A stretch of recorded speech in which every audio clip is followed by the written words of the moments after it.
Welcome back to the channel. My name is Steven. I'm a pharmacist and I own 52 units of real estate. So I got a great question in the comments asking, I own $1 million of stocks and 5 million in terms of real estate with a $6 million net worth. And my real estate, assuming no major expenses or anything catastrophic happens, I cash flow about $10,000 a month, which is enough to replace my W-2 income. So the question becomes, why do I still continue to work as a pharmacist? So I thought it was a great question and wanted to answer it based on my current mindset today. And so for me, I've built a lot of wealth, more than I ever thought I would, right? And it didn't happen overnight. I basically started, my journey as a pharmacist back in 2013 with $250,000 of student debt. And from basically 2013 all the way up to 2017, I was just focused on paying off my student debt, which I did in 4 years. So I averaged about $60,000 a year. And during that window, I focused on paying off my student debt and trying to increase my W-2 income by, job hopping, going to hospitals that paid more, and then eventually moving up into pharmacy leadership, which pays more typically compared to a regular pharmacist. So during that window, I didn't really think much about real estate. I was just focused on paying off my debt. I was just focused on maxing out my 401k. I think my first job, I didn't even have access to a 401k, so it was my second job, in 2015, where I started maxing out my 401k.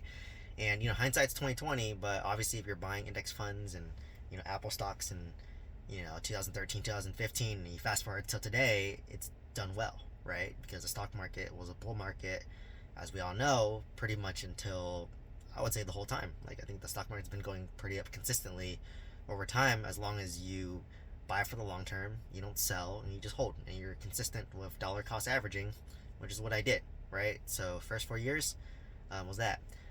In 2017, that's when I started buying real estate, right? And obviously buying 2017, I bought, say that for my first house hack, I put 10% down, and obviously I was leveraging a lot when I first started buying real estate because I had to save up money, right? So for me, it was easier to save 10% down, and interest rates were great back then, right? At 4% on average, or a little bit under 4. And hindsight 2020, right? Once again, you fast forward to today, a lot of the real estate went up. No one would anticipate that interest rates would drop as they did in during COVID in 2021. But everyone that owned real estate in 2021, during COVID, they refinanced, they got a lower interest rate. You had crazy appreciation because people were overpaying for properties because interest rates were lower. And that was in hindsight 2020 once again, right? Like I didn't know buying in 2017 it'd go that way. I bought real estate in 2019, and I bought during COVID, right? And hindsight's always 2020, right? As I keep on mentioning, and everything has done great. Everything has done well, right? So, with all that, like, why do I continue to work, right? Back to the main point, $6 million net worth, and 1 million stocks, 5 million real estate, that cash flow $10,000 a month. Like, why do I still work? And I was reflecting on this, and what's kind of interesting was to help me build up the $6 million net worth. Ironically, I always felt like I was very poor, for lack of a better word, right? Like, and the reason why I felt poor, even though I made consistently six figures in my W-2, right, and now over $200,000 current state today, I've always invested a lot of that money, and I always see that money that I invest as money I don't own because I want to invest in the long term. So when I buy a stock, my intention is to never sell that stock. When I buy an index fund, my intention is to never sell the index fund. When I buy real estate, my intention is to never sell the real estate, right? That's my intention, right? So I'm a buy and hold investor, and I try to stay that way at all times. And that's kind of the approach I've always had, right? So like once I buy, I don't want to sell it ideally, right? Now, this may change later, obviously, as you saw in my other videos. Like obviously when I'm ready to retire, I probably will sell some real estate so that I can pay off some properties to get more cash flow, pay off my primary residence, and to have fewer expenses, to take it easier, right? So why I still work today. And I think for me, it's just like for all intents and purposes, I could sell everything, take all my money, pay off my primary residence, pay off a couple apartment complexes, or probably two of them, my 26 unit, my 20 unit, and I could probably chill and kick back, right? But I think for me at this point, I'd probably be more stressed just sitting at home right now versus just going to work, right? So I've built this wealth while working at W2, right? To show it's possible. Like, I don't think I did anything special besides consistently buy real estate over a long period of time. I consistently invested a lot more money without increasing my lifestyle expenses, right? Like, I live pretty humbly. Like, you wouldn't know I was worth $6 million if you saw me, at my job or at home or just on the street, right? I just look like everyone else, you know. Um, Probably a little bit sloppy, in my opinion.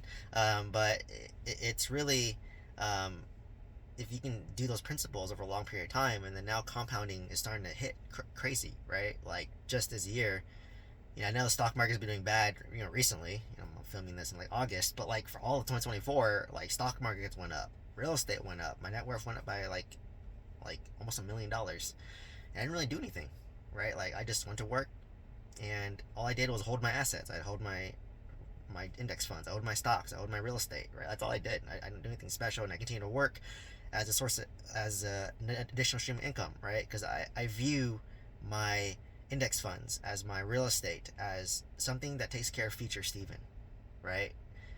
And I have my W2 job to take care of today Steven, right? And it just doesn't make sense for me to leave my job, which takes a long time to be a pharmacist. I did it in 5 years, but typically it takes 8 years to become a pharmacist. And once you've been in a certain job for a long period of time, you're kind of on autopilot, right? Like 80% of what to expect. There's 20% that maybe it's new and you have to learn. So you're kind of on autopilot. I'm sure everyone can relate to this, right? Like we're just kind of on autopilot.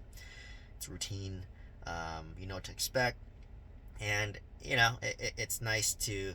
I'm learning a lot at my W2. I'm in a leadership position, so I feel like leadership is something that you're constantly learning. It's helping me develop, and it translates well to my business, right? Like people management, systems, processes, dealing with issues, right? Because in my mind, like running a hospital pharmacy is a lot more complicated than running a real estate business, right? Like in the hospital, it's life or death.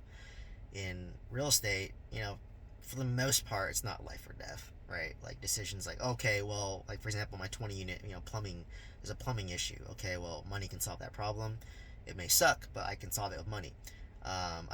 Let's say my 20 unit had bed bugs. Well, cost $10,000 to fumigate it. Once again, it sucks to pay $10,000 to wipe out my cash flow, but it's not life or death. Versus in the hospital, it's like if you make a mistake in the hospital, it could be life or death, right? So, in a weird way, I view my W2 as harder than like my index fund portfolio and my real estate portfolio. So it's still helping me learn and develop.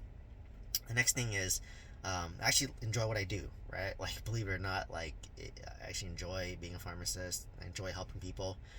I love teaching, right? And I teach a lot at my job, and then on YouTube I teach a lot about real estate, financials, personal finance, all that stuff, mindset. So for me, it's just very natural, very organic for me to like teach. So it's working. And like I said, with the assets I've built up, the net worth I've built, like don't get me wrong, I could like retire when it makes sense, right? Like, and for me, it doesn't make sense until I built up my side businesses, my coaching, my mentorship program. Eventually, I'm gonna become a real estate broker, maybe like in early 2025 when things settle down a little bit, right? And then once those streams of income get close to my pharmacy income, then maybe I'll consider stepping away, right? Or maybe when I have a kid in a few years, my situation may change, and maybe I want to ease off of pharmacy, right? Maybe I want to go to part time or go to like per diem when I'm working once or twice a week, right? So just wealth gives you options, right? So like it's very liberating in a weird way that like I'm choosing to go work, because obviously like financially, if I look at my net worth, my real estate, my index funds, I don't need to work, but I'm choosing to work, right? So like because I want to, and I want to learn, I want to give value. So it's a very different mindset. Like once you achieve that, like I know in the beginning when I was building up my net worth, I was like, oh well, I'm working hard, I'm grinding because I want to leave my job. But as I built wealth through real estate, as I've built wealth through entrepreneurship and all that, I've realized that how nice the W2 job is. I have a whole video talking about it, like why I appreciate my W2 job more despite owning like 90 units of real estate at one point. Because when you own a business, when you own real estate, you can put in 8 hours of effort a day, and you're not guaranteed money. Like, you can lose money, or you can make more money than your W 2 job, but you can lose money. When you work a W 2 job, like, you put in 8 hours a day, you're guaranteed whatever a day, right? If you make $50 an hour and you work 8 hours a day, you're guaranteed $400, pre-tax, right? But with business, nothing's guaranteed, right? You're not guaranteed a minimum, but there's no maximum either, right? With W-2, you know your max. That's it. Like, for pharmacists, for pharmacy directors in California, I know the max pay is probably like maybe $350K if you're at the top biggest hospital, right? But if you own a coaching program, or you're a real estate agent, there's no limit, right? You can make like $1 million, $2 million, $3 million, $5 million, right? There's no limit, but you're not guaranteed anything either, right? You're not guaranteed any income depending on your output. So for me, it just doesn't make sense until another stream of income gets close to my pharmacist income, or my life situation changes where, hey, maybe I want to scale back, maybe I want to go to part-time, right? And me and my fiance talked about it, but she'd probably go part-time first, right? And then at that point, maybe I'll step down to part-time if it makes sense and if my situation changes. So hopefully this gives you some kind of clarity and context as to why I still work despite having a $6 million net worth, and why having a $6 million net worth liberates me in a way, because I'm choosing to work, right? Like, I'm not doing it for the money at this point. I mean, yes, certainly, like, it's nice to have that money. I could pay off my life insurance, max fund my life insurance. I could finish paying off one of my line of credits. I can build up a reserve. It's consistent income I'm developing as a person. But ultimately, I'm like choosing to be here, right? And that's liberating in a way. So let me know any questions. Love to hear your thoughts on what you do in my situation. Let's say you owned $6 million in real estate, or $6 million net worth, and would you leave your W-2 that makes over $200K? That you enjoy doing? And it's a personal decision, and as long as you make it for the best in your situation, that's all you can do. Anyways, if you're looking to building a net worth through real estate, consider checking out my mentorship program, link down below. Please share this video, like, comment, subscribe if you found value, and hope to see you in the next one. Thank you.